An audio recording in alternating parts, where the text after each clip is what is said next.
Buonasera.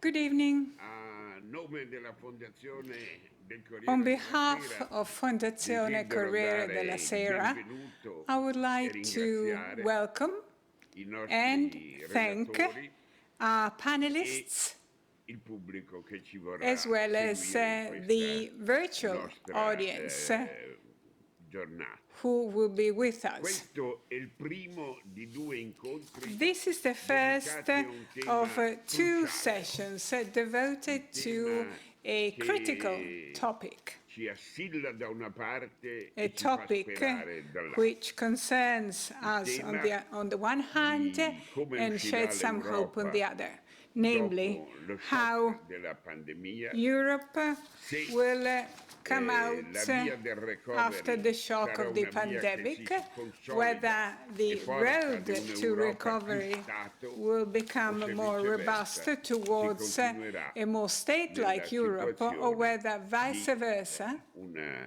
will continue along the way of negotiation and dialogues between states, but without ever moving forward. I'm particularly happy for this session to take place thanks to ResetDOC, Giancarlo Bosetti, whose apprezzato da lunghissima data. Leader, Giancarlo Bosetti, I've known and appreciated for a long time, and also would like to welcome Alberto Saravalle, who's recently published a very interesting book on economic sovereignism. And I'd like also to thank the other panelists, Professor Fabbrini, Professor Sapir, Professor Vivien Schmidt, and the Roundtable panel chair, Federica Zoja.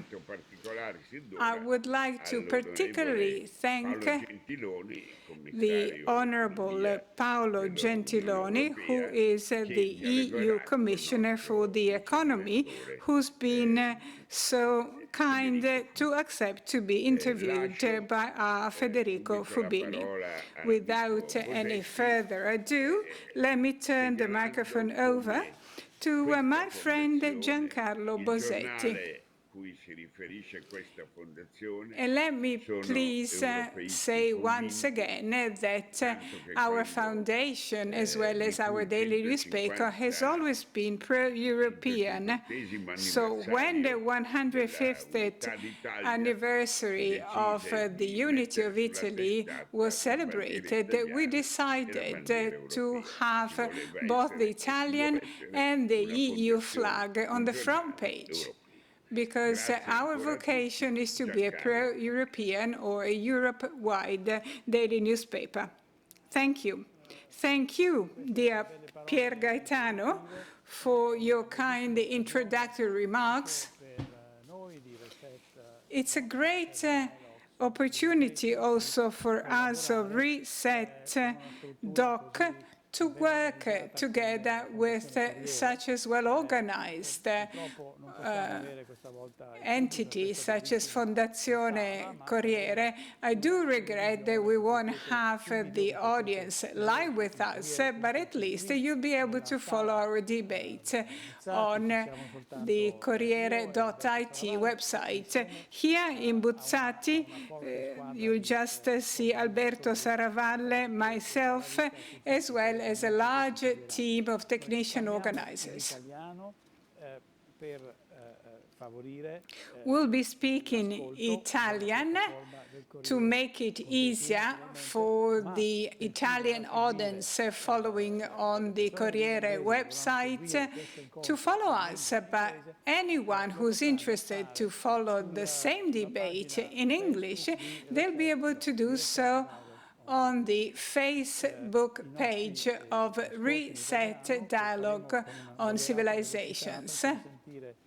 And we'll try to refrain from speaking too fast so as to allow simultaneous translation to take place. Whilst people who will express themselves in English will be simultaneously translated into Italian.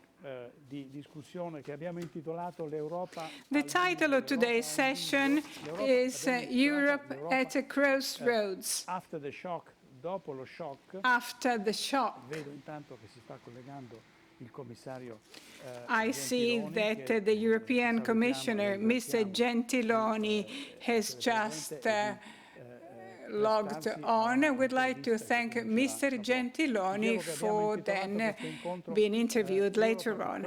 As I said, the title of our session is Europe at a Crossroads After the Shock. If I were to give a title today, I'd say Europe during the shock, because unfortunately, the second wave of COVID pandemic is hitting hard the whole of Europe, exacerbating questions and issues we were then contrasting the first shock.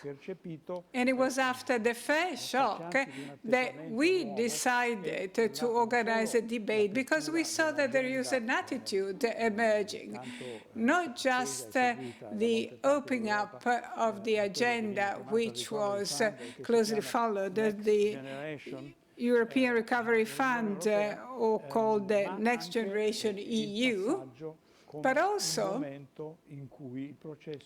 we saw that this transition was such where the process of integration could make some huge leaps forward, better quality advances. So that's why the former chairman of the central bank just a couple of weeks ago did talk about the ability to have a common political structure, such as a sort of treasury ministry. These are just some of the issues and questions we'll be tackling today and next week. Next week, we'll be wondering whether Europe can actually act internationally as a political player proper, because so far hasn't done so. Before proceeding with Federico Fubini's interview to the European Commissioner for the Economy, Paolo Gentiloni, let me first turn the microphone over to Alberto Saravalle, who will make also some introductory remarks about the central theme of our session. And then we'll have Sergio Fabbrini, André, Sapir, and Vivien Schmidt in the roundtable. Thank you, and good evening to all our viewers. We have some prominent panelists, and therefore I will just make a few introductory remarks to fit all these issues within a more general framework. We're talking about the challenges Europe has to face over the next few months. As Giancarlo said, the starting point was the 17th to 21st July Council of Europe meeting, which came out with the Generation EU, thereby reviving European hopes. In addition to that, we also had very many important answers coming from the EU, including then the safeguard clause, which then introduced the sure bonds. Criticato la linea pandemica del MES, ma tutto ciò ha sicuramente contribuito a all of this has definitely contributed to a different narrative about Europe, a narrative that contrasted the strong anti-European sentiment that had been featuring in the European political debate in recent years. But the game is not over. There are still some implementation rules to be adopted. The debate is still lively. Just over the last few weeks, the German presidency came up once again with a proposal with a regulation to protect financial interests of the EU through the risk of financial losses caused by gaps in the rule of law.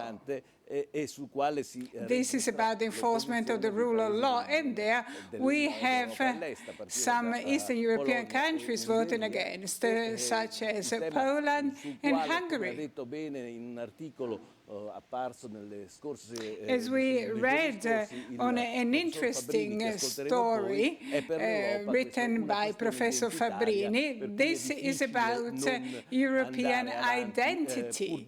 So it's quite difficult not to move forward, even though a certain form of agreement must be found. However, let me just briefly recap a handful of outstanding challenges for Europe. I think we've got three main areas. The first is about the deepening extension of the economic and financial union, but there is no need for me to expand on that since we have Commissioner Gentiloni. The second is the redefinition of mission to Europe, and also then the review of treaties if necessary. And the third point is the geopolitical repositioning of the EU. As for the first group of topics, I won't say much. Suffices for me to say, to recall the three main issues, in my opinion, namely to adopt new fiscal rules, and there is actually a consultation going on in Europe at the time, because these rules should replace the Stability Pact and also the rules of macroeconomic imbalances, if possible in a seamless manner. Once the old rules then emerge once again. The second is EDIS, so for individual deposit insurances, and the third is about the budget. But I'd like to draw your attention on the second group of topics, which are about the redefinition of European identity. Let me remind you that in 2018, a white paper had identified three potential scenarios.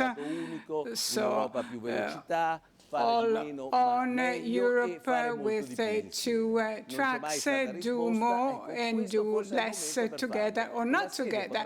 Unfortunately, they went unanswered. Perhaps this is the right venue.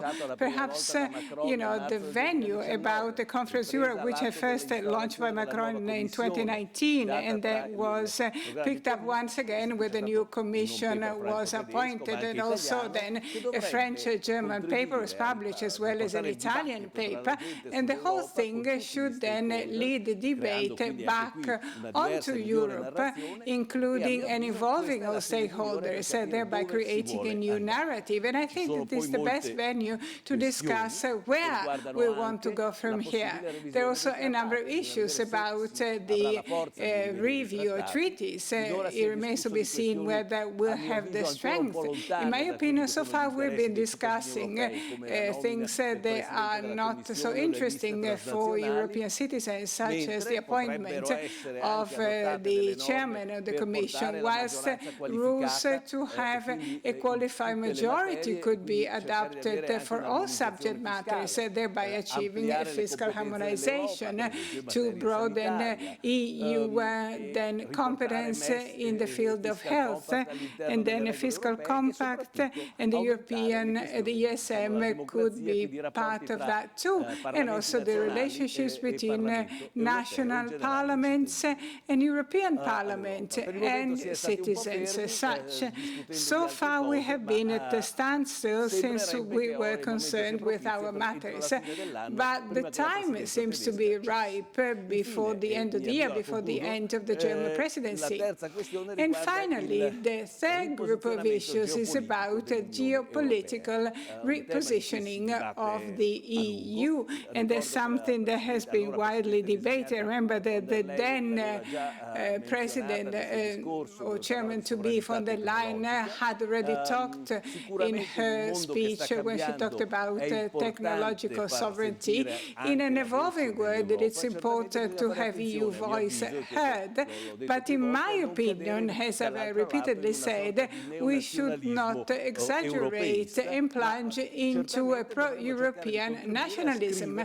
We should try and contribute del nuovo ordine economico to writing the rules of the new international economic order. And we have seen a few steps being taken also in debate between the US and China. To wrap up, the time is ripe for these reforms. As Rahm Emanuel said, never let a good crisis go to waste. And our chance would be to come out of this crisis with a more effective Europe, a more democratic Europe, and in my opinion, also a more influential Europe. Thank you. At this point, I would like to turn the microphone over to Federico Fubini, who will be interviewing the European Commissioner, Mr. Gentiloni. Di questa opportunità. Thank you. Grazie Presidente Gentiloni. Thank you for this opportunity, and I would like to thank Commissioner Gentiloni for finding the time to talk to us today. We want to start from the current situation, of course. We're not after the shock, as was mentioned before. Unfortunately, we're in the middle of a second wave with health repercussions on civil life, as well as potentially highly serious economic repercussions, as is shown by the concerns voiced by European citizens. Commissioner, how worried are you by what you're seeing in terms of the outlook for recovery? I know you will come up with your forecast next week and you will present them in due time, but had you factored in your expectations this type of second wave, or have you also been taken by surprise?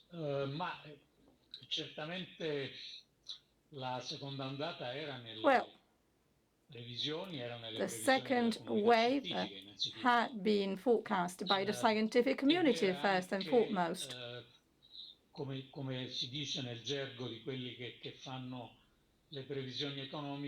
Economic forecasters, this was also included in a downside risks of all institutions, from the International Monetary Fund to the OECD to the European Commission itself.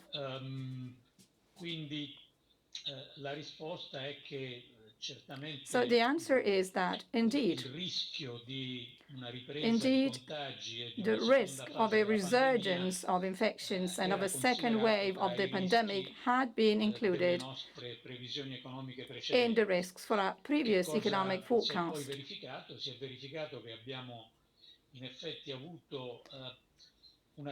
And indeed, we've had quite a sound recovery in the second quarter, particularly so in the manufacturing sector and in the export-related or export-oriented manufacturing sector, given the recovery in large countries, the likes of China. In the third quarter, after a previous quarter which had been terrible, just to give you an idea, negative growth in the second quarter was twice as big as in the worst time of 2009, the previous financial crisis. So the second quarter was terrible, and the third quarter was marked by a sizable rebound.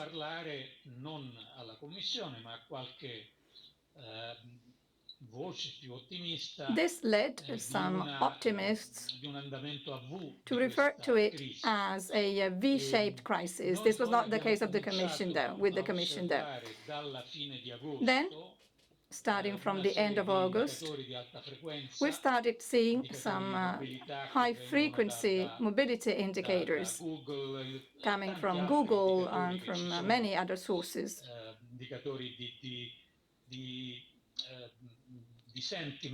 As I was saying, a whole series of PMI indicators, sentiment indicators, have started showing that such a robust recovery in the third quarter was losing steam.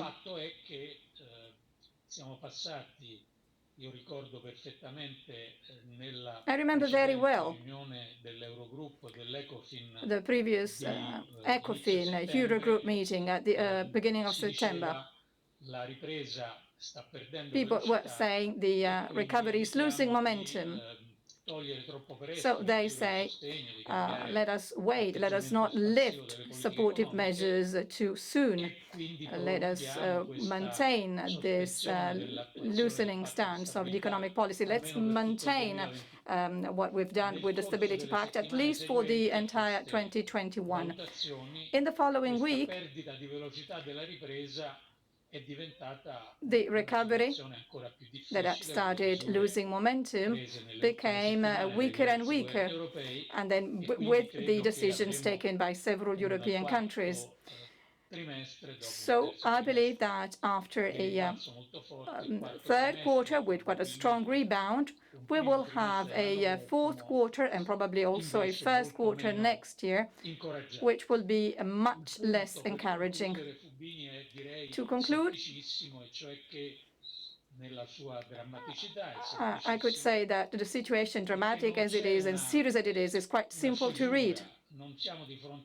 We're not faced with a war that at a certain point ends, there is a peace treaty, and reconstruction can begin.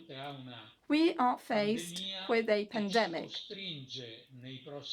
The pandemic will force us, over the coming months, to having at the same time policies, measures and decisions aimed at handling the emergency, saving human lives, containing losses, and at the same time we will need to have measures that will need to be a little bit more forward-looking with a view to a recovery. And we cannot fail to keep these two things together, because there is no specific single point where we can say the crisis is over and the recovery can start from here.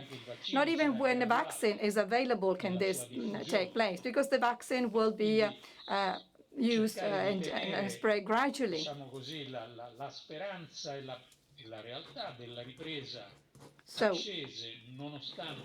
we should keep our hope. Despite the second wave, there will be a recovery, but then we will have to see how to reconcile the emergency and the recovery. And this is the challenge, it's a challenge not only for the Commission, but for governments too. Thank you.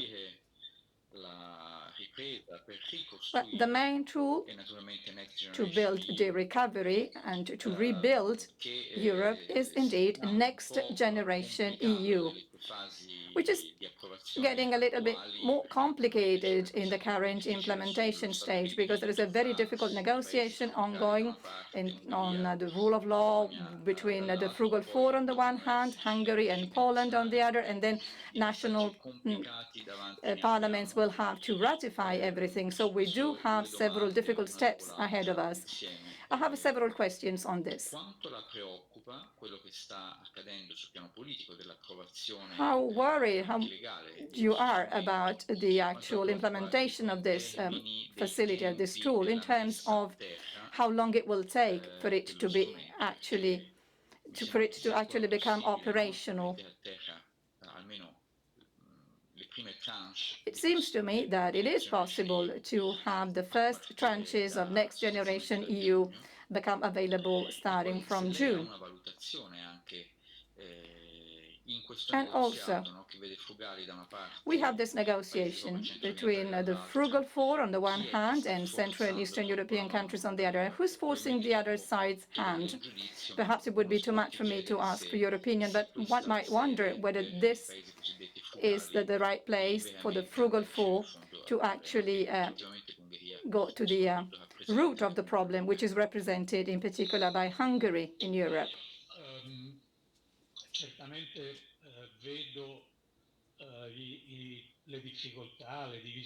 I do see the difficulties and the divisions as well as the differences, and I do see the risk of delays. Nonetheless, I remain convinced of the fact that we will manage to actually bring this program to fruition. How did we get to these decisions?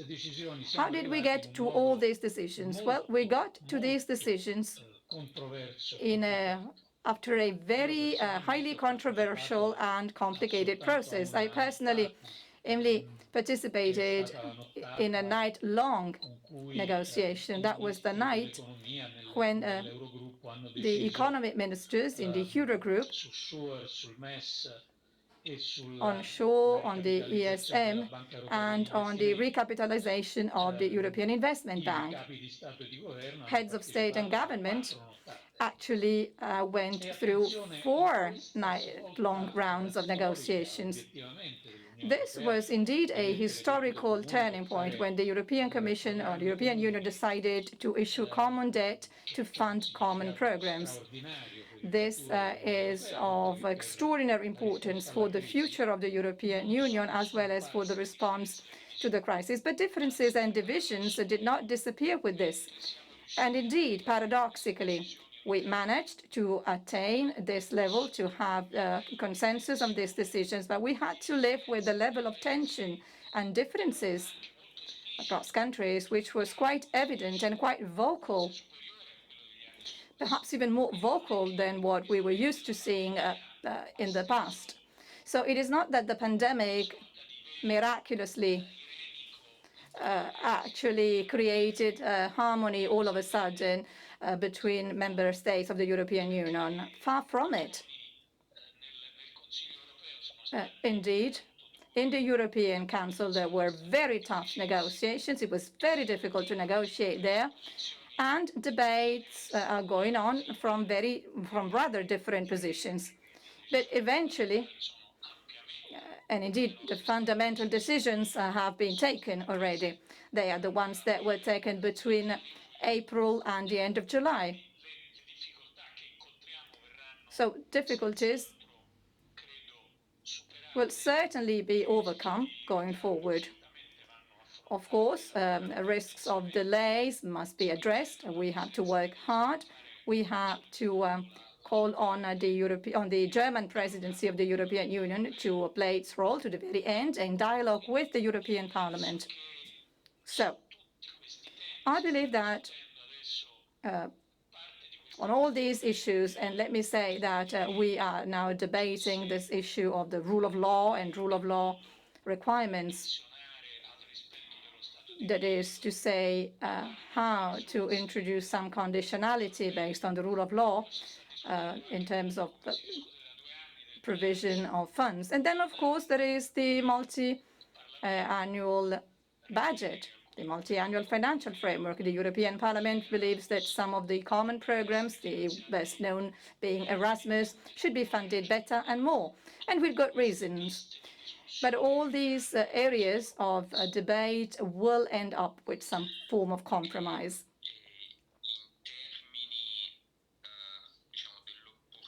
And in terms of the opportunity, or rather, let me rephrase it, Hungary and partly Poland too pushed to the very limit and even beyond the limit what they could do. I'm sorry if I force you on this ground. But do you think this is the right time and place now that we have an emergency to talk about these topics? Or should this topic be addressed in parallel? Or perhaps we could find a compromise and debate on these issues somewhere else? Well, I would say that if we were to simply remove this topic from the major programs under Next Generation EU would be a mistake. At the same time, I believe that the fundamental tool to address this is not Next Generation EU. In the treaties, we have the tools to address this situation. We can actually present the matter to the European Court of Justice, which recently took a decision on independent universities in Hungary based on a matter reported by the European Commission about 2 weeks ago. For the first time ever in the history of the European institutions, we introduced a yearly monitoring process, which produces every year a sort of white paper, which is also a guidebook for action on the state of implementation of the rule of law in the several European countries. So I believe we have a range of instruments, and we can find a way not to have this topic removed from the major recovery plans, while at the same time not making the rule of law a pretext, an excuse to hamper all this in something that would be in a way that would be unacceptable. Miss Christine Lagarde has quite a few times, and she wasn't on her own either, has started to put that something similar to Next Generation EU should become a standing instrument to manage, and I'm just then rewording it, but to handle economic disagreements which have been emerging both during recovery and recession times. So just today, the German government announced their forecast this year, then Germany will lose 5.45%. We don't know whether that is true, but if they were true, it would be half of the fall that we'll see, not just in Italy and Spain, but also in France. So there are some divergences, and they've been there for years and years. Lagarde is saying, let's try and turn them into permanent standing instruments, not just to deal with this one-off crisis. So what's your opinion? Well, by definition, I need to stick to the formal legal decisions we made. And according to these decisions, this is a temporary instrument. I'm talking about Next Generation EU. However, since I'm familiar with the history of the European Union and first the European Community, and particularly now, I'm well aware that such an innovation, should it prove to be working, and there is a big if there, then based on past history, we know that this instrument will be repeated once again going forward. I won't venture on a pre-definition of this, since this is not my task, even though I would be more than happy for someone to do that. I mean, I heard the German Minister for Finance, not just to talk about a Hamilton moment, talking about this decision, but also about his hope that it won't just be a one-off instrument. Just recently, also the chairman of the German parliament said it more or less in so many words. So the theme, the issue is on the table. The ability for us to accomplish that goal, namely a EU budgetary and economic policy which does not just depend on rules and thresholds, so lacking teeth, but rather a EU budgetary policy with its own firepower, as Mario Draghi has been asking for years, just like Christine Lagarde is doing now. Well, such a goal may be accomplished to the extent when this common debt money is spent, and spent well. Under these terms, so whether it's about Hamilton or Copernicus, or because Jean-Michel talked about a Copernican moment. But irrespective of that, whether it's one or the other, should it prove to be working, I think that within the European institutions, it won't just be a one-off instance.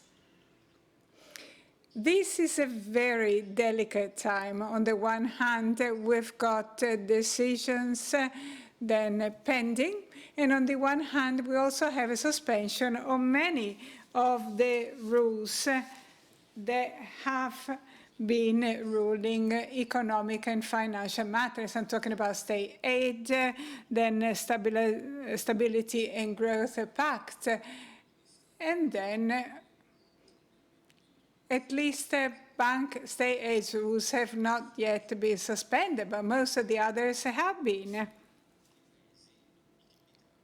In some countries, including Italy, there seems to be that there are no longer European rules, and if they ever come back, who knows what they look like.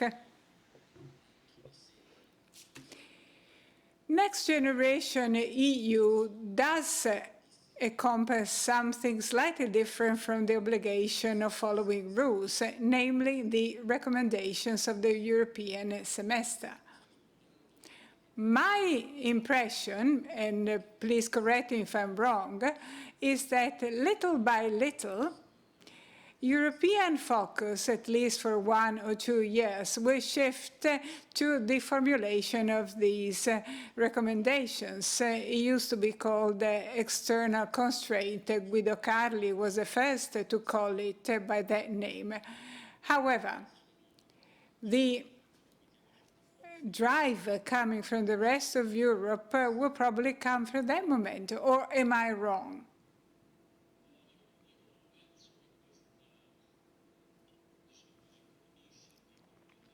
I think that this priority framework that is being proposed by the EU, and which is asking EU countries to abide by,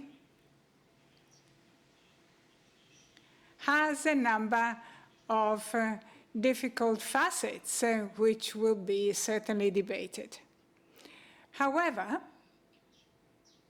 I mean, if we take some particular issues such as tax policy in certain European countries or pension policies in some other countries, when I talk about tax policies, I'm talking about taxation policies that have a dumping impact on other European countries. I mean, each country has its own troubles.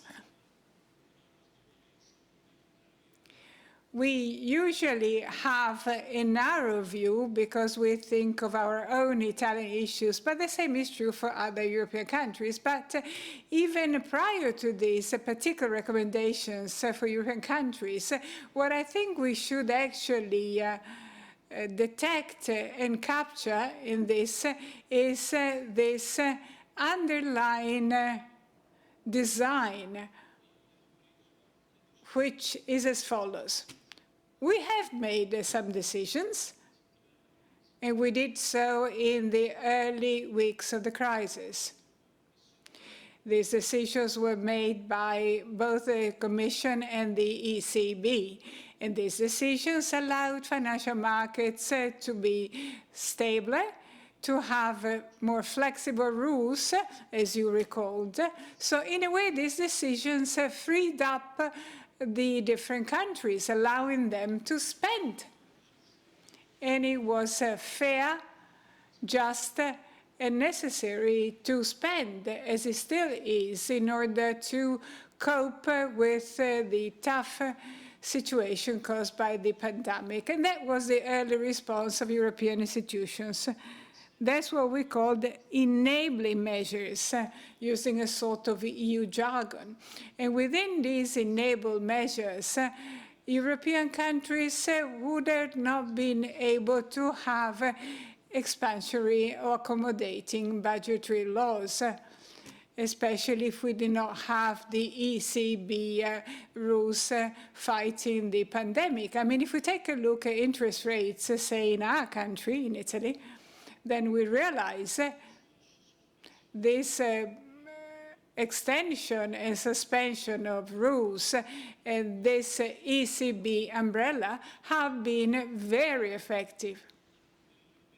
because the financial situation is, as a result, relatively stable. However, if we have a common debt for 750 billion, but if you add SURE, then you go up to almost 1,000 billion euros, then there we have at least two more goals. The first is to have a high-quality recovery, such as green transition and digital transformation innovation. That's why we set some thresholds for investments in these two areas, and then we also issued recommendations to different countries. That's what we have been doing for the past few years. So it's not just about going back to the same economy as in late 2019, but rather seize this opportunity to transform our economies and to make them more competitive and resilient. The second goal, which is slightly less important, but not for my job, the aim is that European Commission will become one of the main international financial players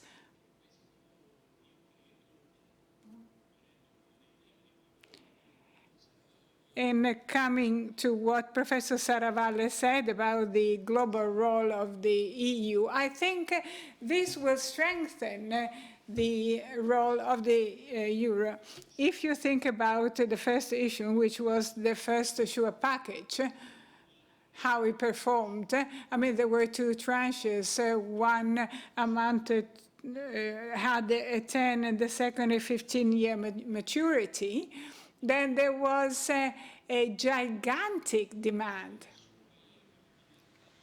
With these issuances, euro will become a sort of safe asset, because euro-denominated assets, not issued by individual states, but rather by the European Commission, will be a great breakthrough, a game changer in financial markets. And since we work to strengthen the role of Europe, I mean, I've just come out of a meeting where the Commissioner for Energy told me that in the last few years, the euro-denominated gas contracts went from 38 to 64%, which is a lot. Thank you. Who knows whether we'll ever appreciate how beneficial it is to have this currency, which is in high demand all over the world. I have one last question for you. I mean, you mentioned the Stability Pact, which needs to be amended. We often hear mentioned two principles, to safeguard investment and then a greater focus on the size of debt, as opposed to other quantities which have turned out to be less difficult to handle, such as the so-called structural deficit. Do you feel, or is it your hope that we're heading in that direction, so to look a lot to debt, to individual stances of single countries, whilst safeguarding, protecting investments within the budgetary structure? As you may or may not know, the European Commission started back in January, 1 month prior to this pandemic, has started amending the rules of the Stability Pact.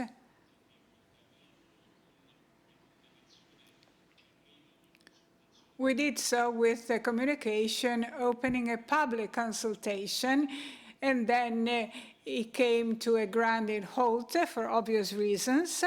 I think we resumed the discussion next year because there is, it makes no sense to have such a discussion going in a time of uncertainty, such as the current one. What about the items on the agenda? But first, let me tell you one thing. We do need common rules. Anyone who were to think that a EU budgetary policy may be based on the fact that we no longer have common constraints or rules would be totally wrong. In my opinion, rules need to be amended, but they not to be deleted altogether. It's not that each man on its own, because that would be one step back, whilst the Next Generation EU is one leap or step forward. How should we amend these rules? Well, I would use the recent European Fiscal Board report. And Professor Tigerson, the chair, presented this, submitted it to the Commission 10 days ago.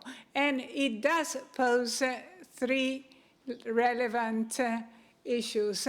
I'm not saying that we need to embrace their proposals at all costs. However, let me try and summarize.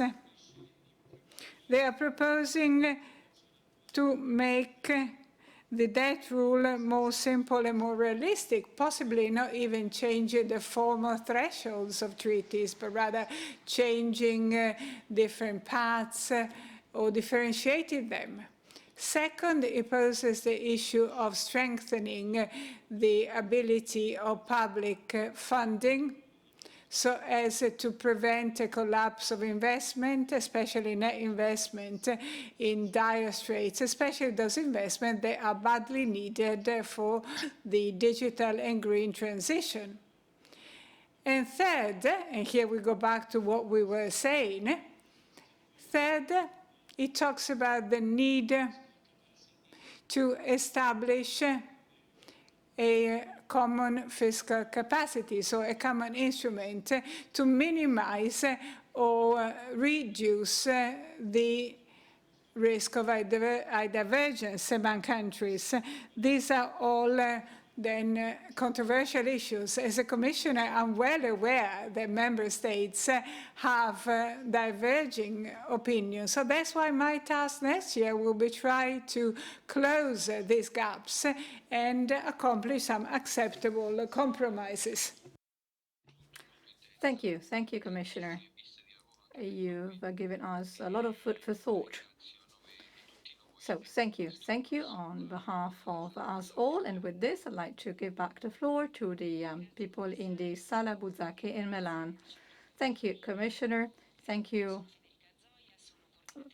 Mr. Fubini and Federica Zoja. I'm scientific coordinator of the ResetDOC project. I am a journalist myself. It is my pleasure today to introduce a very high-level, virtual, unfortunately, but very high-level roundtable or panel discussion. We decided to organize it despite the difficulties with our partner, the Corriere della Sera, Fondazione Corriere della Sera, and under the auspices of the Ministry of Foreign Affairs and International Cooperation. I will introduce three professors. Professor Sergio Fabbrini, who teaches political sciences and international relations at the Lewis University.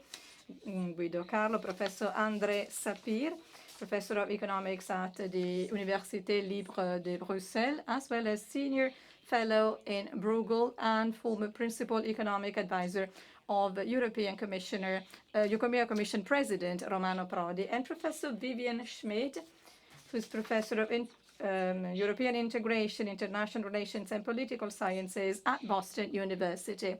I'm joined by Professor Saravalle with me, who teaches European Union law at the University of Padua.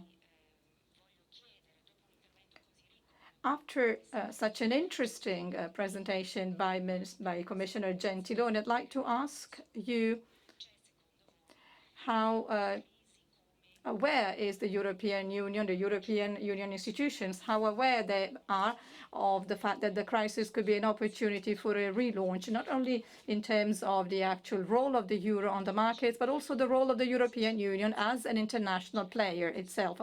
And I'd like to start with Professor Fabbrini.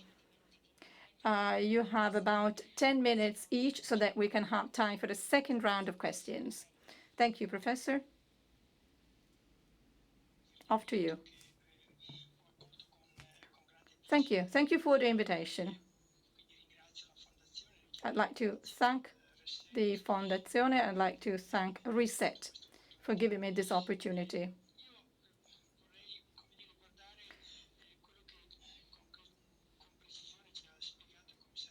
Commissioner Gentiloni described a very clear picture. And I would like to address the same topics from the viewpoint of a scholar that asks medium to long-term questions. The pandemic crisis created unprecedented conditions for opening a debate on the future of the European Union.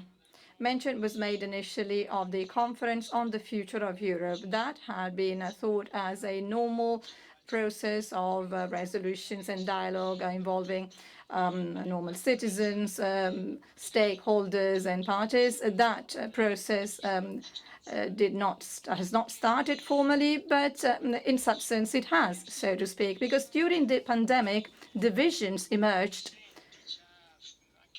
which were deeply rooted and present in the European Union even before the crisis, but which had not emerged so clearly. Such a complex and a heterogeneous union of different states obviously will see divisions between member states and institutions. The pandemic has also shown that we should be concerned by the fact that we have no mechanism to turn such divisions into a driving force of the life of the European Union. In fact, actually the consequence was a paralysis of the decision-making process of the European Union.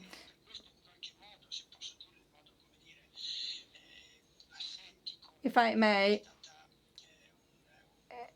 the pandemic, if I actually say so, was an opportunity to see how things stood in the European Union. But at least two fault lines have emerged, which are deeply rooted and which will probably require two different strategic approaches in order to be solved. There is one first thing that particularly involved and affected Western European countries. I'm referring to a division between northern countries and southern European countries, but this time over with France, that was very firmly placed amongst southern European countries. And unexpectedly, after some initial uncertainty, Germany too took sides with southern European countries. This is, if I may say so, is a classic division in the European Union.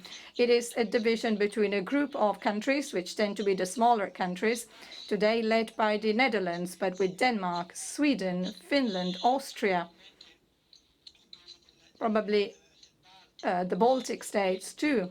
So these are small-sized countries which, for systemic and structural reasons, are afraid of an excessive integration of the European Union. They are afraid of the European Union being turned into a sort of a federal state, because the pandemic indeed actually pushed the European Union more towards a federation. So they are afraid of this and have shown some clear resistance to this from the very beginning. First of all, they interpreted the crisis based on traditional paradigms. They refer to moral hazard. The crisis in Italy and Spain was hit so hard because these two countries were not prepared to face a crisis. Each country is accountable, each government is accountable towards its own citizens. Supranational institutions, the European Union institutions can help, can provide support, can promote best practices, in some cases can also show solidarity, but sovereignty is mostly in the hands of individual member states and their governments. Yet, this group of countries is not rejecting an institutionalized level of supranational government. They recognize the role of the European Court of Justice to address disputes between member states or economic agents of individual member states or between member states and other countries, but they tend to mistrust the European Commission. Something which was not immediately clear in Italy is that the criticism leveled by the Netherlands, and in particular by Mark Rutte, was not leveled at Italy or Spain, but mostly it was leveled at the European Commission, which is seen by the most serious risk or danger, because the European Commission could represent the embryo of a federal government. So this is a normal position which wants to institutionalize the market, recognize the supranational role of the market, and is afraid of this shift towards federalism.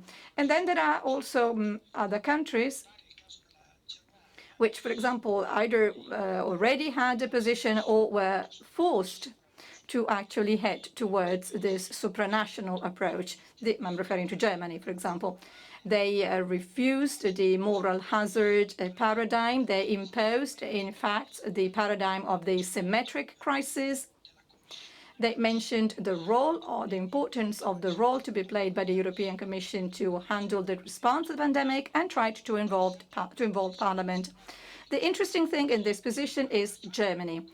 Germany, indeed, actually did some sort of an about face or changed completely its position, in particular after the decision of the German Federal Court on the 5th of May, when the German Federal Court showed German the limitations of the intergovernmental perspective that Germany had supported and claimed during the Euro crisis, becoming its champion in a way. And indeed, Germany abandoned the federal approach, the confederal approach of Denmark, and in particular of the Netherlands, and took a position which is not clearly federal, but certainly much more supranational than was the case before,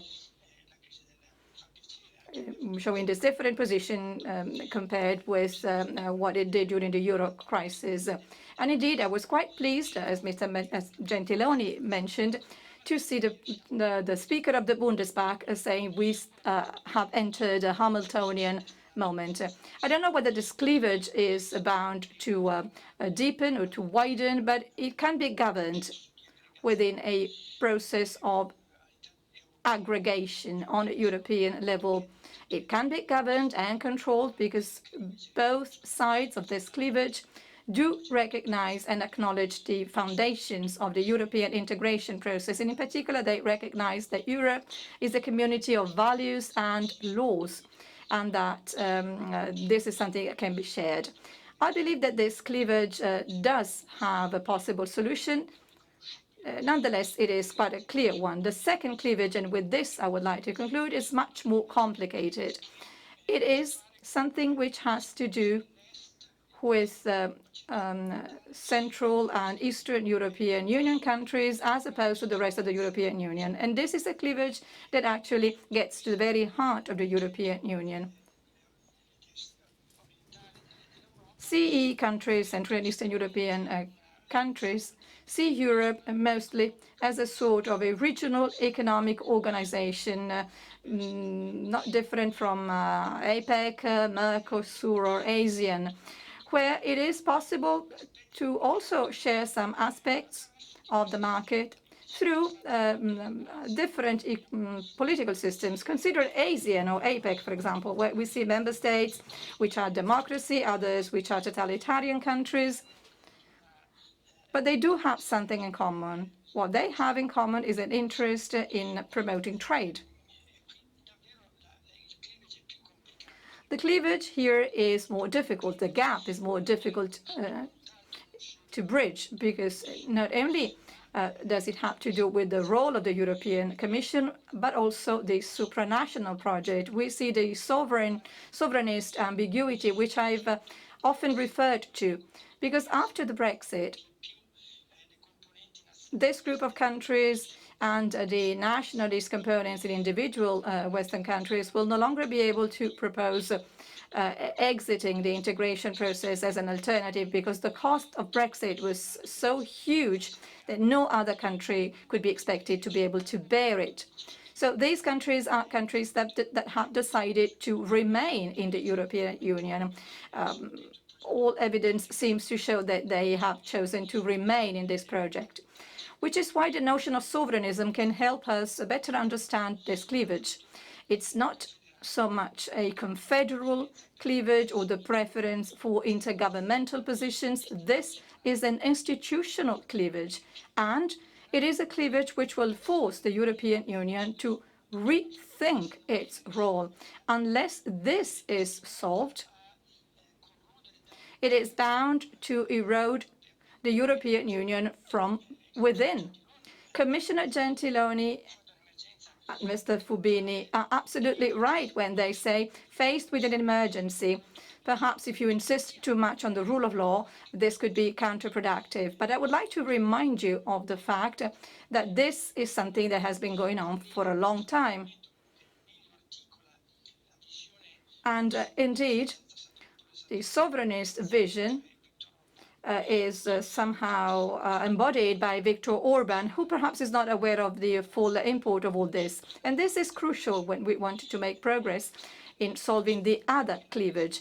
This is the conundrum. This is the dilemma that the pandemic crisis has left us with. It is a double dilemma which resembles very much a conference on the future of Europe. How we solve this double dilemma will depend on what we do, and what we do will actually affect the future of the European Union.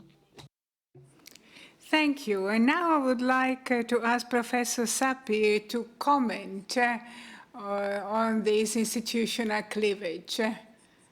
Professor Sapir, have we come to the actually crunch, to the crossroads, and decide where the history of the European Union will actually go?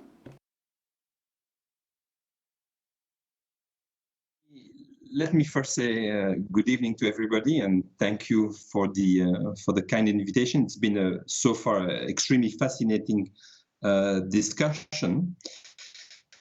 What I would like to do, in a sense, is depart a bit from what Sergio Fabbrini has just said, putting this in a sense, ideological battle between the North and the South and the East and the West, and not that I disagree at all about this characterization of those divisions in Europe. But it seems to me what I have observed over the last few months, and I will insist, like he has in a sense, about the role of Germany. What I will insist upon is about pragmatism rather than ideology. Let me first tell you a story. Each of us, when we look at events, and we are being asked to say, is this the decision that was taken by the European Council in July? Was this a Hamiltonian moment? Was this really a new founding moment for Europe? How do you evaluate such decisions? I think all of us, we do this by having our reference points, looking at what we believed would happen. And let me tell you what I had believed and what I was involved in 10 years ago. And in September 2010, I participated in a meeting, a small meeting. We were about 7-8 people, convened by Tommaso Padoa-Schioppa. This is September 2010. This is the start of the sovereign debt crisis. Greece had already had its sort of initial program in May 2010, and other countries were to follow suit very soon. Portugal, Ireland, and obviously there was a question as to whether at some stage Italy would also be caught in the difficulties. Now, the idea of Tommaso was to see whether one could imagine exactly what was decided this year in July.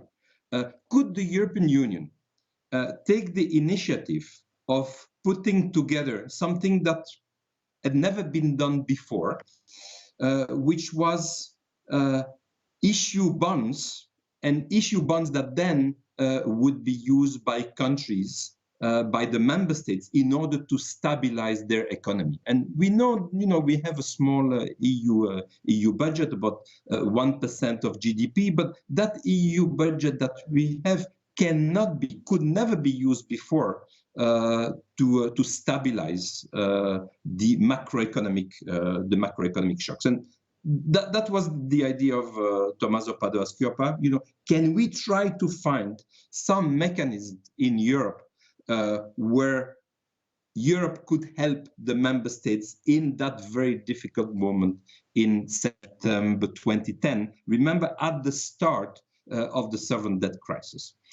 This is, 2 years before Mario Draghi would make the declaration about, whatever it takes, about the time when the ESM was created, about the banking union. So we are much before that.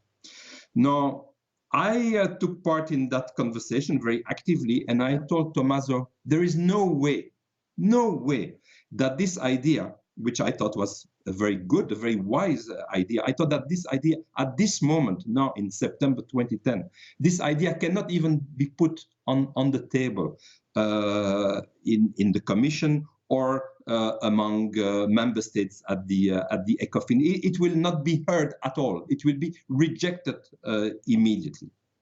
Now, in a sense, all of those ideas that Tommaso Padoa-Schioppa had back in 2010, this is really what was decided in July.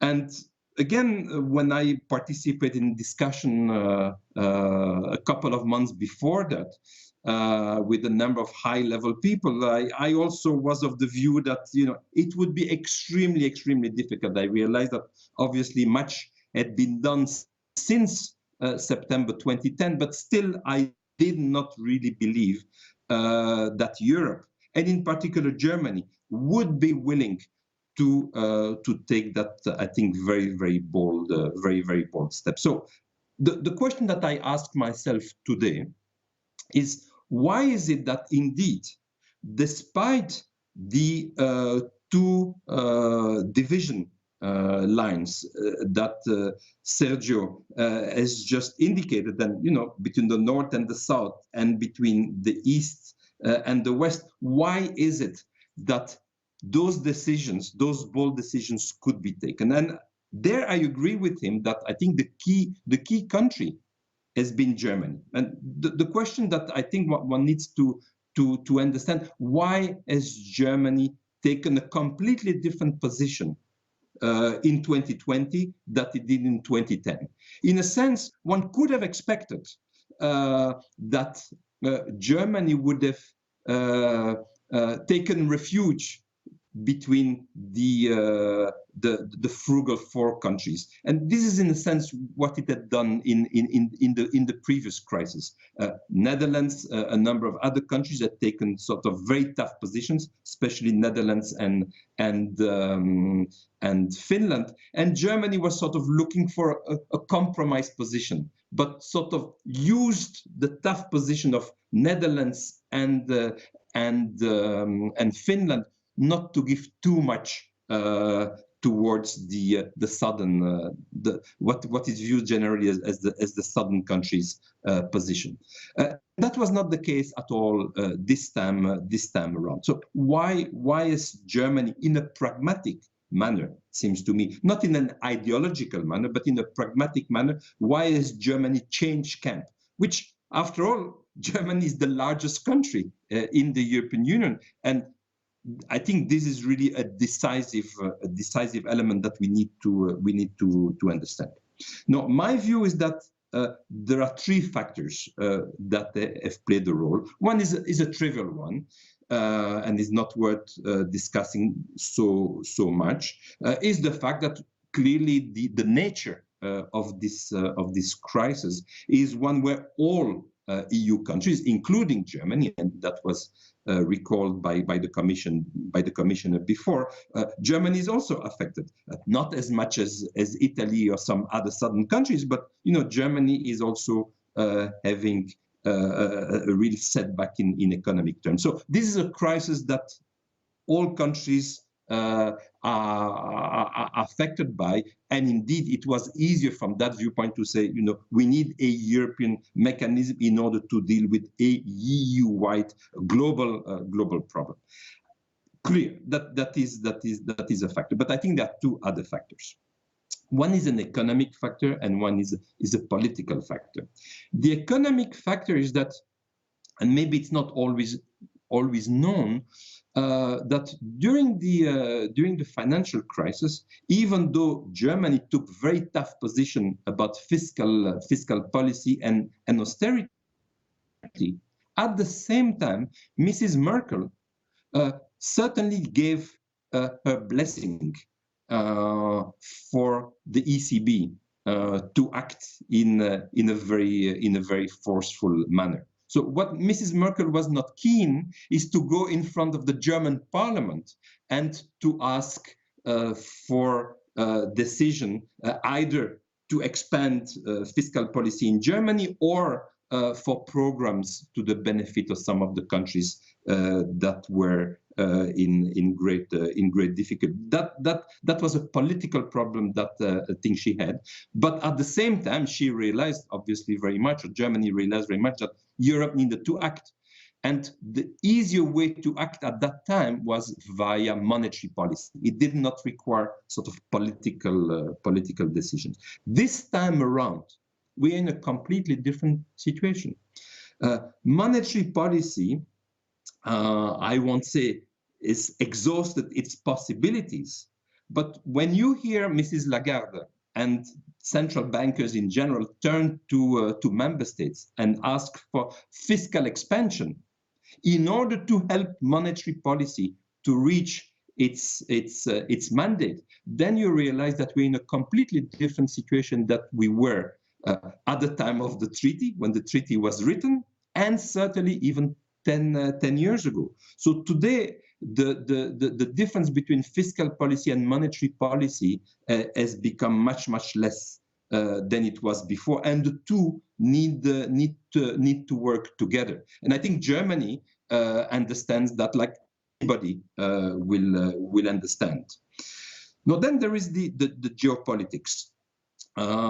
We heard in the State of the Union speech by Mrs. von der Leyen a very, I think, important statement about the fact that we are in a fragile world. And I think that is indeed also the analysis that is being made in Germany. Remember that Germany has had essentially an economic strategy which is export-driven. And to have an export-driven strategy, you need markets.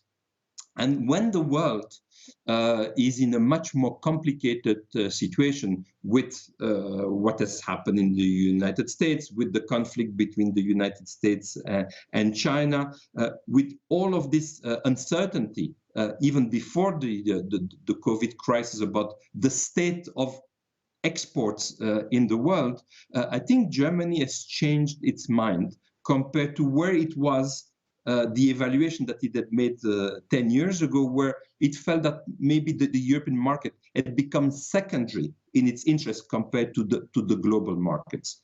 I think now the economic and political assessment in Germany is that the European market and cohesion, political cohesion and economic cohesion among European countries is absolutely vital. It doesn't mean, obviously, that Germany nor Europe should give up on world trade. I think that would be completely foolish, both from an economic and a political viewpoint. But at the same time, one needs to be careful about this fragile world. So I think that is both the economic situation with monetary and fiscal policy and the geopolitics is what has induced Germany not to change, in a sense, its ideology, but to change its views from a very pragmatic viewpoint. So I personally believe that pragmatism is what is making Europe move forward. It's not the grand ideological debate that have been there and will be there. and I will finish with this. When Sergio says that some small countries in the north are afraid of federalism, I think that's true for some countries, but for other countries, it's not exactly correct in my view. And I think Netherlands, I mean, we don't have the time not to discuss in great detail, but it's very interesting to try to understand why has Netherlands changed position in a sense, just in the same way that Germany recently changed its position. Netherlands, a founding country, was very much viewed as a federalist country. And, if you had asked 20 years ago to people to characterize Netherlands would have never been put in sort of the anti or, lukewarm on federalists. It would have been in the camp of, very, very strongly federalist countries, Benelux countries like Belgium, like Luxembourg. Netherlands clearly has changed its views. And I don't think that the position of Netherlands and of certainly not of Finland either is anti-federalist. They are worried about the role of the small countries versus large country in a federal Europe. So we need that discussion also. And this is a discussion that is extremely hard to have in Europe. It's a very, very sensitive question. It's one that in all my years, I'm Belgian, but all my years in those European discussions that I've noticed there is no appetite on the part of politicians to discuss is what is exactly the role of small versus large countries. Remember that when Europe was founded with the 6 original members, there were 3 large countries and 3 small countries. And there were different mechanisms in order to ensure that there was a balance between the two. Today we are in a Europe where we are 27 countries after the departure of the UK.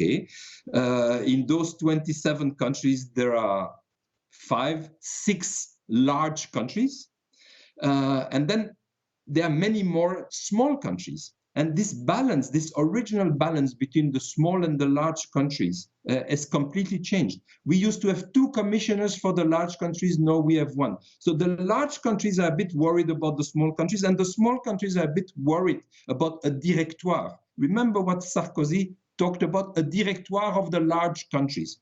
Now, I can tell you that that did not go down well at all in the Netherlands, because Netherlands is in this in-between position, which is to be the largest of the small countries, or rather the way it likes to see itself as the smallest of the large countries. So I think that issue also needs to be tackled. I think a difficult one, but ones that need to be discussed. So I think for the moment, let's make progress in a pragmatic manner. There are lots of things that are being done that still need to be done. And yes, at the same time, we do need to have the more ideological discussion, which is very, very important. But I don't think that these ideological divisions are preventing at all to make pragmatic progress. Let me stop here.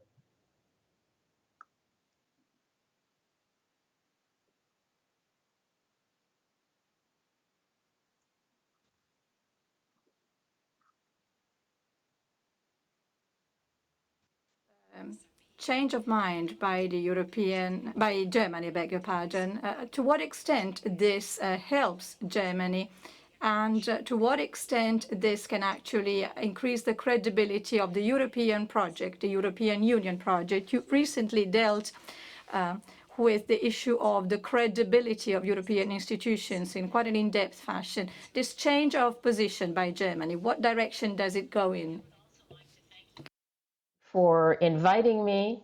Grazie per l'opportunità di parlare in questo panel, ma parlerò in inglese.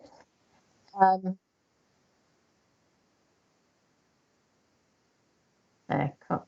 So the question of Germany, I think, was central to both Sergio's comments and André's. And it's really, I think, a question of legitimacy, among other things. it's not just Germany's political interests and the way it's shifted, but also a sense of shift in legitimacy. And I think this has to do with the difference in the crisis. This was a symmetrical crisis. This was not about debt, which pit North against South. It was about health. And it was, one could argue that the kind of response that we got from Germany was the kind of response you got in the migration crisis. There's a sense that this is a humanitarian crisis and we need to do something. And you saw a major shift. And I think it's important to see that this crisis is a great opportunity. Next generation EU is a turning point for Europe.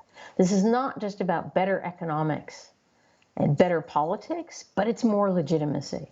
It's not only about greater governing authority for the EU, meaning greater trust, citizen trust in the EU, but it's also about its governing activities. It's that we can expect better performance in terms of macroeconomic and socioeconomic results. We can hope for greater procedural quality, talking about accountability, transparency, inclusiveness, and openness. And I think we've already seen greater political responsiveness to citizens' wishes and concerns. So in order to understand this more fully, we need to put it in the perspective of the past 10 years, when the EU, up until very recently, until the pandemic hit really, was still suffering from the slow burn of the Eurozone crisis. And remember what that crisis was. It was all about governing by rules and ruling by numbers, beginning in 2010. The result, however, is that legitimacy was at risk as a result of deteriorating economics and increasingly toxic politics. EU member state leaders, including Germany, recognize this. The Commission recognizes this. And from 2013 to 2015, what you end up is with a reinterpretation of the rules and the numbers, but it's done by stealth. It's not admitted to. And what you get is incremental improvement, but suboptimal rules and continued perceptions of illegitimacy. You know, Southern Europeans continued to feel oppressed, even when they were accommodated, and Germans felt deceived regardless. Now, from 2015 on, with the new Juncker Commission, basically people admitted, all EU actors admitted to their reinterpretations for more legitimacy, but the damage was done. What happens with COVID is we get a complete reversal of the economic policies and more response to people's concerns. If we think about what happened in terms of performance during the Eurozone crisis, there was a massive lack of investment. Many countries, those countries without the fiscal space, especially Southern Europe, could not invest, while those with the so-called fiscal space, Northern Europe, were not investing sufficiently. We saw neoliberalism in the single market, ordoliberalism in monetary policy with a focus on stability, assuming that growth and prosperity would follow, which of course it did not. There was a fetishism of debt and deficits with austerity and structural reform policies. The result was anemic growth, with cuts in welfare states, both in terms of benefits and social services, crushing in many cases the organizational capacity of labor, and rising inequalities. This was, of course, especially problematic for the so-called program countries, Greece with its harsh dictatorship by the Troika, or the kind of deliberative authoritarianism that you had with the other program countries. And as a result of all of this, we saw a loss of political legitimacy, the populist backlash, and the socioeconomics of people feeling left behind, the sociocultural nature of people's fears of the loss of status, and the politics of people wanting to take back control, of which Brexit was the most dramatic example. So with this as a background, it seems to me that COVID is a game changer in every single way. The response reverses the economic policies, and we get an immediate responsiveness to people's concerns. We see the breaking of the taboo with the EU level rules on deficit and debt. We see a temporary fund, but at least it's a major beginning, maybe not a Hamiltonian moment, but at least a good start towards something else. And massive infusion of money promised through the Next Generation Fund, investment for growth, greening of the European economy, and we shouldn't forget SURE, support for employment, and the EU for Health initiative. So with all of this, I think it's important to watch out for austerians like the Frugal Four, as we've just heard about, who are likely to come back in 2 or 3 years with warnings about debt. What we need to see is the kind of funding that we're seeing at the national level as well as the EU level is not more debt, but rather investment for growth, which is the only way to get out from under large deficits and debts. I think now to get back to the institutions, which was under discussion, I think we saw really productive cooperation amongst EU actors.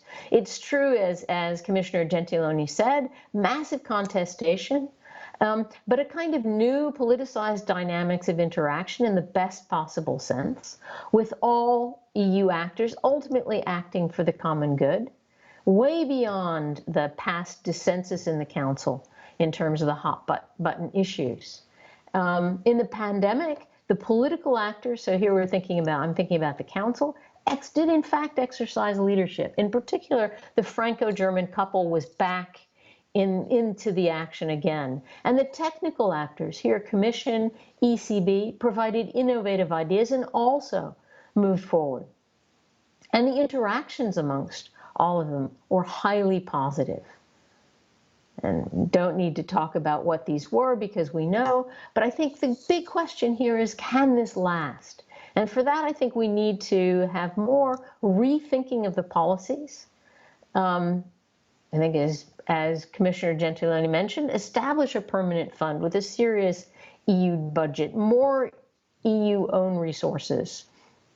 Ensure that the ECB actually becomes a real lender of last resort, no going back. And here we need to mention the problem with the German Constitutional Court decision.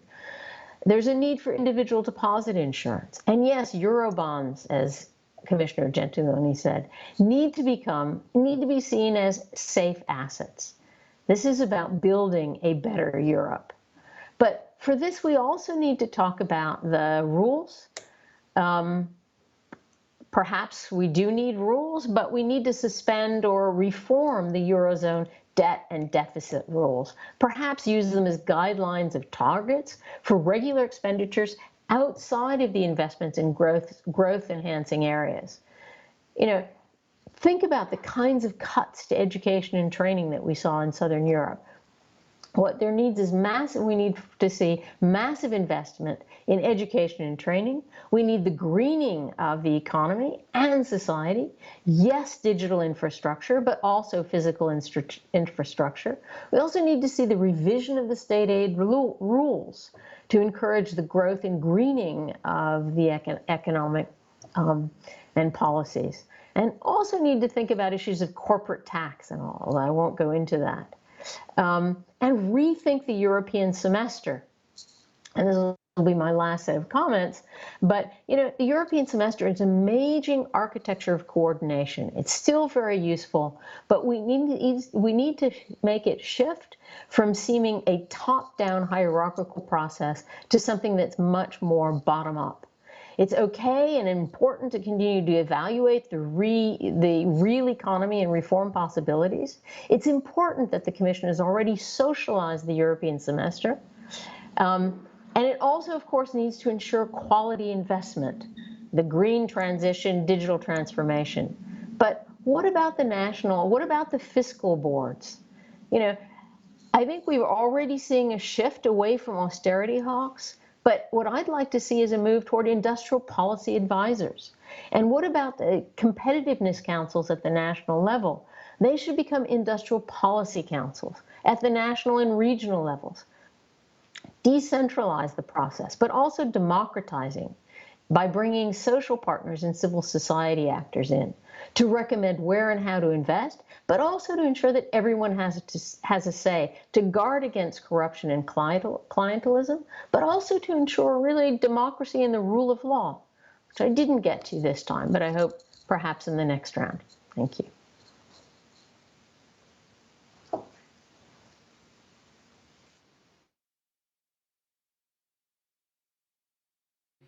Thank you, Professor Schmidt. While you were speaking, I saw Professor Saravalle nodding. Therefore, I'm strongly tempted to ask him for some remarks. I think the fil rouge connecting all remarks is that they all talked about the fiscal capacity. I mean, Sapir was talking about Padua Schioppa in 2010. I remember the McDougall report in the 70s, which was always kept out of the door. Now is your chance. And perhaps this could be a way to narrow the gaps highlighted by Professor Fabbrini between North, South, and East and West countries. I mean, people or countries complying with the rules may benefit from this fiscal capacity if a compromise is found between North and South, whilst those who disobey the rules of the rule of law will not benefit from it, and therefore will have once again a Europe with multiple speeds. I don't know whether any of the panelists would like to comment. We do have a few minutes left. It would be nice to have your feedback. Professor Fabbrini.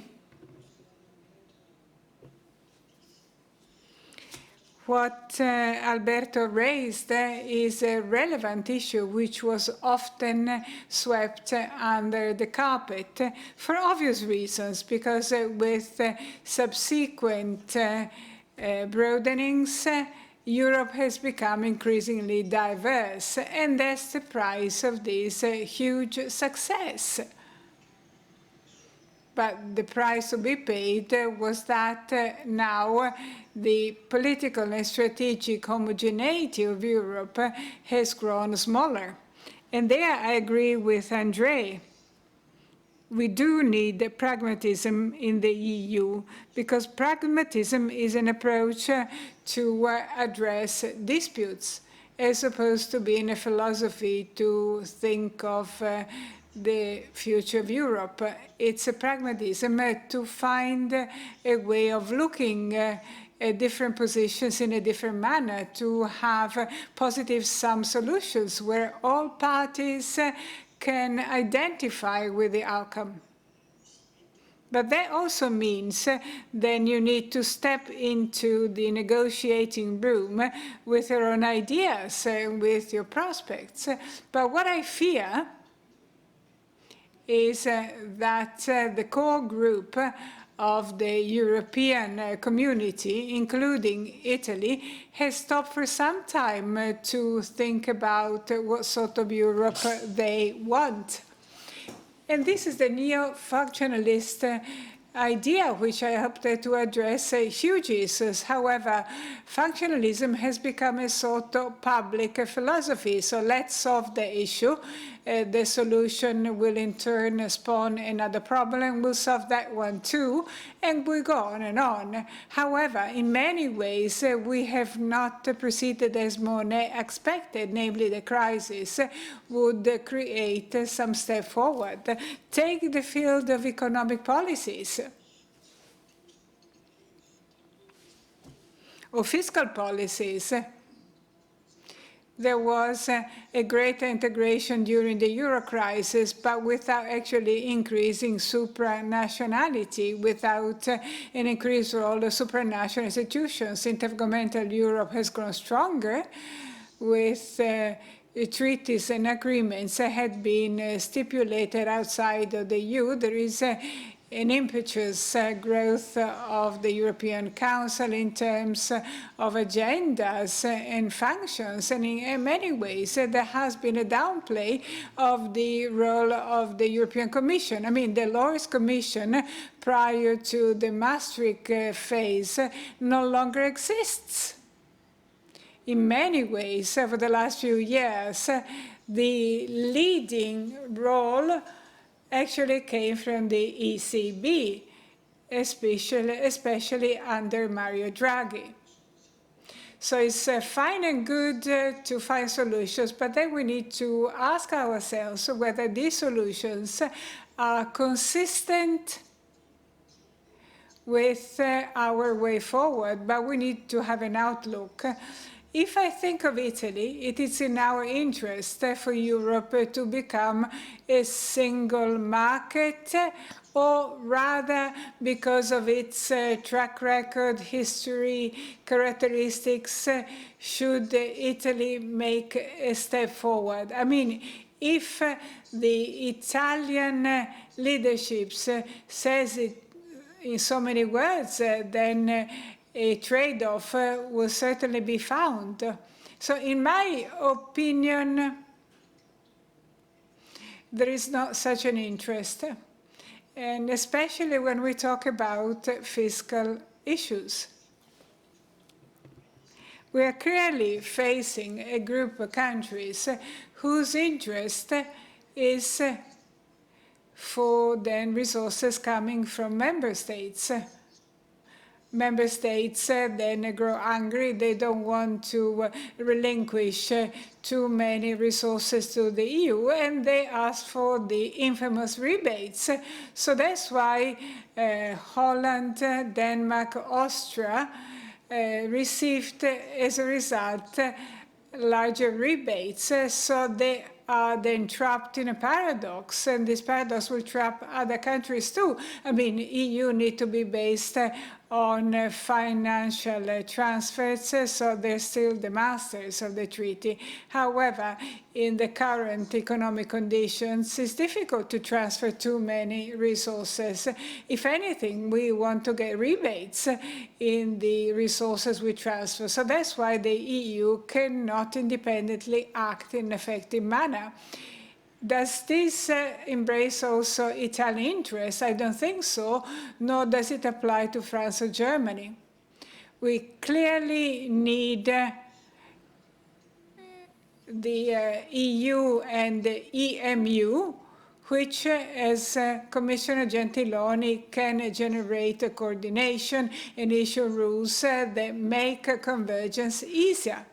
However, at the same time, this convergence process should not solely be based on the regulation of interstate relationship, but actually should be a top-down force, a budget coming from the EU managed in a democratic manner, so that both the Commission, Parliament, and national governments may intervene irrespective of the financial means of individual member states, should the need arise, such as helping then southern countries with unemployment, or help German lenders which are receiving too many migratory flows. If we can rebalance this mechanism, Ciampi was talking about a lameness, then we have a single monetary policy as opposed to having 19 different budgetary and fiscal policies. If we balance off these two,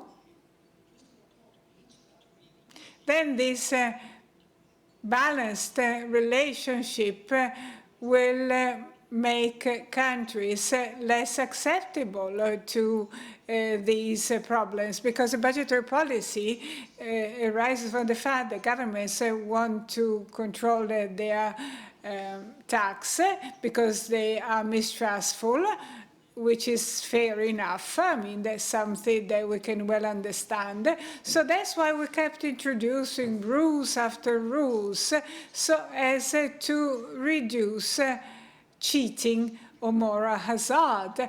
But that meant for a country such as Italy to become smothered, not longer be able to invest.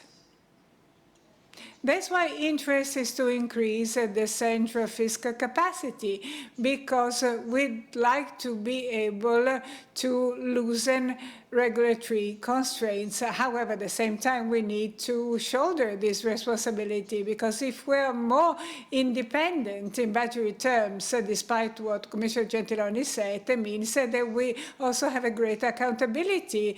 I mean, if governments make the wrong choices, if governments are bad, then the price will be paid on financial markets. So what I'm trying to say that Italy, I'm obviously speaking on behalf of my own country, but if Italy were to regain once again its strategic outlook, that's really important, not just for us, but also for Europe, because we'll help Europe to move in the right direction. And I'm sure that we can find a pragmatic compromise with people who have diverse positions. Thank you, Professor Fabbrini. Very quickly, a few concluding remarks by Professors Sapir and Schmidt on this issue of fiscal aspects and fiscality in general. Yes, couple of points.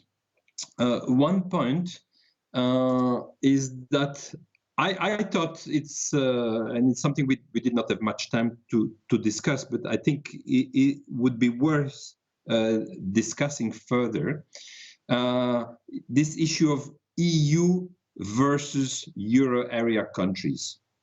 You know, when the program, the recovery program was discussed, I think it was not fully obvious whether it would be a EU program or a Euro area program. I think it could have gone in both directions. And you know, Sergio is obviously right that during the financial crisis, what we saw is the emergence of new intergovernmental arrangements. Now, in a sense, those intergovernmental arrangements, like the ESM, they've not played any role in this crisis. You obviously know better than me the discussion in Italy, you know, where all countries, all Euro area countries, have the ability to tap, to borrow from the ESM at favorable rates, but they're not doing it. Quite on the contrary, indeed, as was discussed by the Commissioner, what is being done with the EU initiatives, the recovery plan, but also the SURE initiative, those are rather successful, and there is high demand on the part of countries. So I take heart from this, that it is the EU, not the intergovernmental, but the supranational initiatives that seem to have there seem to be much demand for them, and less for this division. You know that okay, some of the problems one could have imagined, like the debt problems of Italy, you know, could have been seen in the light of the fact that they are belonging to the Euro area and they don't have their own monetary policy. That's point number one. Point number two, I did a little study a couple of months ago where I tried to explain why EU countries, among the 27 EU countries, why they've had in 2020 quite a different economic performance. And you know, you would say, well, it's obvious, you know, and one couple that I was interested was precisely Italy versus Netherlands. Okay, Italy has done worse economically in sort of GDP terms than Netherlands. And you can look in general sort of the southern countries versus the northern countries. And okay, one could say, and it's obvious, it's due to the health conditions, it's due to the structure of the economy, more oriented towards tourism. And when you look at those factors, and you know, I try to explain the differences between the 27 countries using statistical analysis and taking into account those different elements, you know, how much lockdown there was in different countries. And yes, Italy had a lot of lockdown, more than than Netherlands, and certainly much more than Sweden. Yes, there is somewhat more tourism, or the economy is somewhat more depending on tourism in Italy, or especially in Spain, or in Croatia or in Greece, than in some of the northern countries. But what I find is that there is a third factor that has also played a role in explaining the differences between countries in their economic performance in 2020 due to the COVID crisis, which is governance.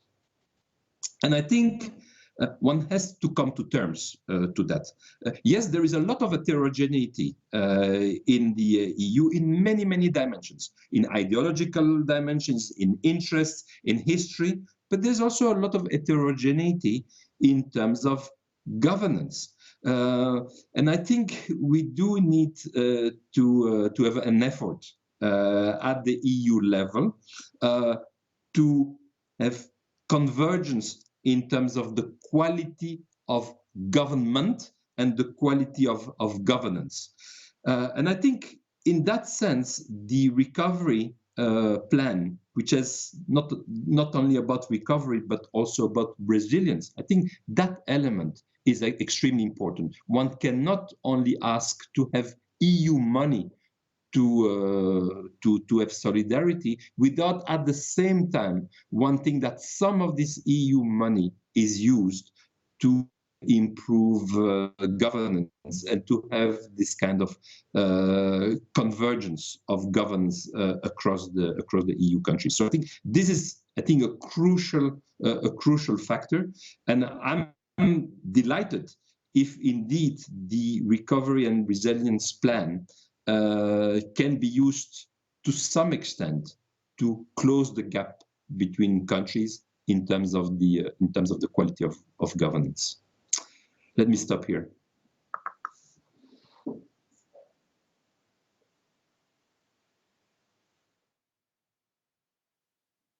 Thank you, Professor Sapir. And now, Professor Schmidt, for our final remarks. Briefly, I think just starting with Professor Sapir's comments, there are problems of governance, but of course it's also about rule of law. So at the same time that one has to encourage and ensure that member states that receive EU funds actually engage in good governance. Here we're talking about legitimacy again, accountability, transparency, inclusiveness, and openness. But beyond that, we also need to get back to what was our conversation earlier about issues of rule of law. And there's a real problem in the EU related to issues of liberal democracy. Here I'm thinking about certainly Hungary, also Poland, and other Central and European countries, but not solely. What we're seeing there in those countries is an erosion of the independence of the judiciary, the freedoms of the press. We see the use of EU funds for cronyism, buying loyalty and support. These are serious problems. There is a drift to illiberalism in Hungary and Poland and elsewhere. And I think that's something that the EU, pandemic or no pandemic, needs to confront directly, frontally. So we can talk about differences amongst countries in terms of different varieties of capitalism, different ways in which different countries grow. And this is why I said that we need to kind of turn the European semester on its head, make it more bottom up, because it's at the national level and even the regional level where countries actually know what makes for good industrial policy. And I think the EU understands this, the Commission does. I think it's important for member states to do more to get out of the kind of mindset of the past or the Eurozone crisis, where it was focused on, debts and deficits to start for the most part. What we need to now do is have on the national level, and with the help of the EU, to find ways in which all countries can grow, and they'll grow differently because they do have different national economies. However, once one moves to the rule of law, all EU member states need to be democracies, true liberal democracies.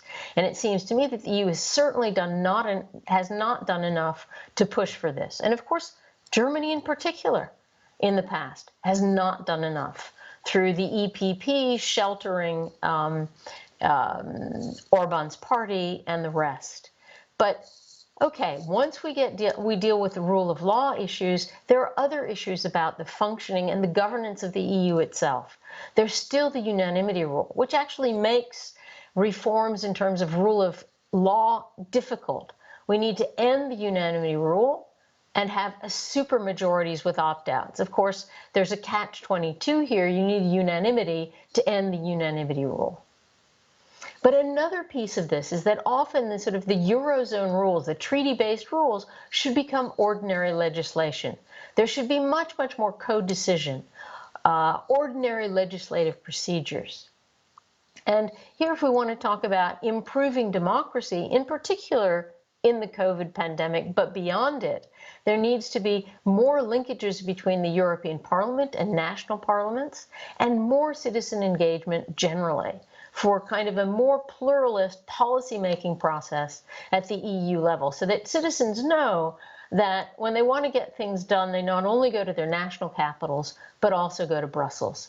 This is about using, the pandemic and beyond to improve not only European governance, but also European democracy. And I'll end there. Thank you.